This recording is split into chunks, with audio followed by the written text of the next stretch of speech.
Good morning, everyone. My report is the process scheduler operating system.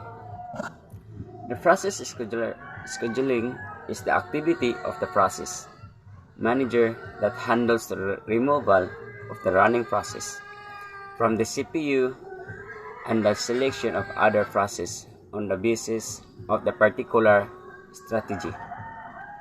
Process scheduling is an essential part of the multi-programming operating system.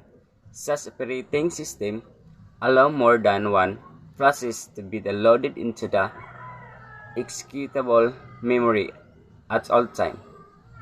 An loaded process share the CPU using time multiplexing.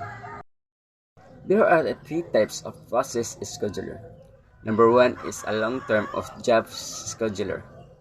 It brings a new process to the ready state in the control degree of multiprogramming.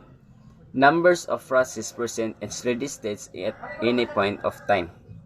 It is important that the long-term scheduler make a careful selection of both a 1 over 0 and CPU bound process 1 over 0 bound tasks are with a use most that their time is input and output.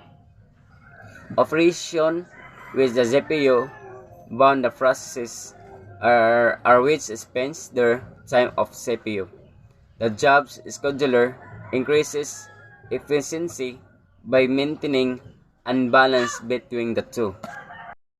To short-term or CPU scheduler.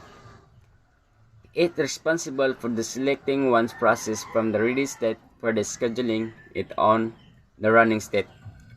Notes: short-term or scheduler only selects the process the scheduler does not load the process on running.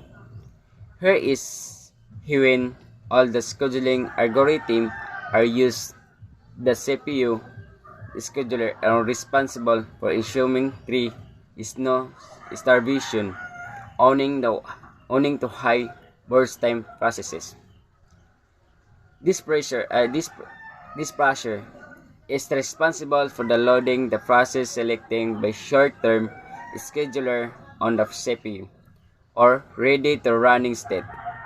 Context switching is done at dispenser only. Dispenser does a following.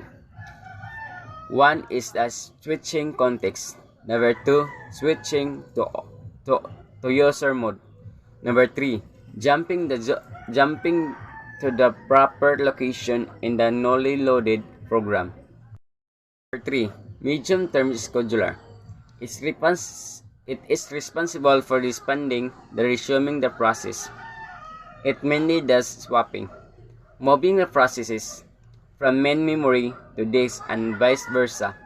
Swapping may be necessary to improve the process mix or because the change memory requirements has environmented available memory, requiring the memory to be filled up.